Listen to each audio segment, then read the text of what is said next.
வந்துச்சு. தன் கணவன் தன்னை விட்டு இன்னொருத்தர் வீட்டுக்கு சென்று, இன்னொரு பெண் வீட்டுக்கு சென்று அங்கே இருந்துட்டு என் கூட அந்த அம்மையார் கூட இல்லாமல் அங்கே போய் ரொம்ப நேரம் இருந்துட்டு அப்போ இரவு மட்டும் வீட்டுக்கு வந்துடுறாரு என்று அந்த அம்மையார் கோபம் வந்துடுச்சு. அப்படியே பொறுமையாக அந்த தீண்ட அம்மையாரத்தோட வருகிறார்.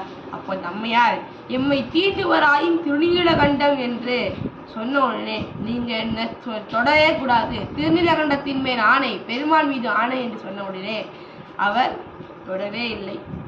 அது மட்டுமல்லாமல் அன்று முதல் மனதாலேயும் எந்த ஒரு பெண்ணிற்கும் தீங்கு நினைத்ததும் இல்லை, எந்த பெண்ணையும் தொடுவதாக மனதாலும் கூட நினைத்ததில்லை.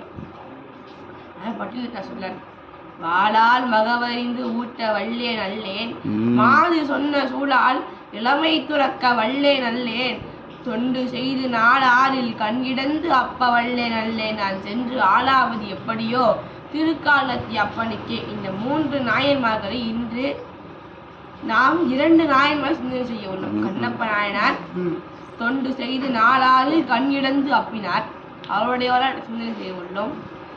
மாது சொன்ன சூழால் இளமை துறந்த நம் திருநீலகண்ட நாயனாரை நாம் சிந்தனை செய்து கொண்டிருக்கிறோம்.